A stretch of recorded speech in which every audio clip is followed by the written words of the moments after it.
Bonjour à tous. Vous est-il déjà arrivé de vivre une coïncidence si significative qu'elle semblait être plus qu'un simple hasard? Eh bien, ces moments particuliers où la vie semble vous adresser des messages sont ce que l'on appelle des synchronicités. Le concept de synchronicité, défini par le psychiatre Carl Gustav Jung, désigne ces coïncidences significatives qui n'ont pas de lien de causalité direct, mais qui prennent un sens profond pour la personne qui les vit. Imaginez, penser à une vieille amie et quelques minutes plus tard recevoir un message d'elle. Ça nous est tous arrivé. Ou encore tomber sur un livre qui répond précisément à une question que vous vous posiez. Eh bien, ces expériences nous rappellent que notre monde est traversé de connexions invisibles. Je vais vous parler maintenant des synchronicités dans les rêves. Eh bien, sachez que les rêves sont souvent une porte d'entrée vers des messages synchroniques. Oui, dans cet univers, notre inconscient communique avec nous à travers des symboles, des émotions et des scénarios. Un rêve peut révéler une situation à laquelle nous n'avons pas prêté attention ou même offrir une réponse à une question que nous nous posons. Pratique, non? Par exemple, rêver d'un papillon à un moment où l'on traverse une transformation personnelle. Ça, c'est un signe. Faire un rêve récurrent où l'on cherche un chemin, eh bien, c'est le symbole d'une quête intérieure. Alors, parfois, il est vrai que les rêves sont plutôt difficiles à saisir. Alors, comment capter les messages de nos rêves? Eh bien, pour capter ces messages-là, il faut déjà tenir un journal des rêves. Oui, gardez un carnet près de votre lit et notez vos rêves dès le réveil. Même un fragment, par exemple, peut contenir une signification importante. Notez bien. En deux, analysez les symboles.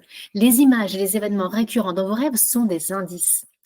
Vous êtes Colombo.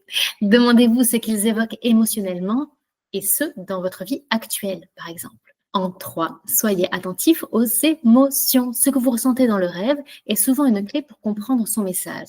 Alors surtout, soyez vigilants et notez bien ce que vous ressentez pendant que vous faites ce rêve. Les rêves parlent un langage symbolique qui peut éclairer notre chemin et nous guider dans nos décisions. Les synchronicités au quotidien à présent. Les synchronicités ne se limitent pas aux rêves, elles se manifestent dans nos rencontres, dans les messages que nous lisons ou dans les événements qui semblent trop parfaits pour être de simples coïncidences. Par exemple, eh bien, rencontrer quelqu'un qui vous donne des conseils pour une décision importante, juste celle que vous deviez prendre à ce moment-là. Voir un symbole récurrent, comme une plume ou un chiffre qui semble porter un message. Eh bien, ces moments nous invitent à nous ouvrir à une compréhension plus profonde de la vie. Si vous interrogez justement, si vous rencontrez des plumes, des chiffres, que vous voyez des papillons, n'hésitez pas à aller sur le site Astro Center Wengo. Vous y trouverez toutes les réponses. En conclusion, comment vivre en harmonie avec la synchronicité? Eh bien, pour accueillir les synchronicités dans votre vie, soyez attentif. Prenez le temps d'observer ce qui se passe autour de vous. Ça demande beaucoup d'attention. Faites confiance à votre intuition aussi. Elle est souvent la clé pour déchiffrer ces messages. Restez ouvert. Chaque synchronicité est une invitation à explorer le sens caché des événements. En prêtant attention aux signes, que ce soit dans vos rêves ou dans votre quotidien, eh bien vous découvrirez peut-être que la vie vous murmure des messages pour éclairer votre chemin. C'est tout ce que l'on vous souhaite en tout cas. Et vous, avez-vous déjà vécu des synchronicités marquantes? N'hésitez pas à nous les partager sur les réseaux par exemple, voilà, ou sur notre site. Vous avez des espaces pour cela et ça nous fera bien plaisir de vous lire. Notez bien vos expériences et laissez la magie de la vie vous surprendre.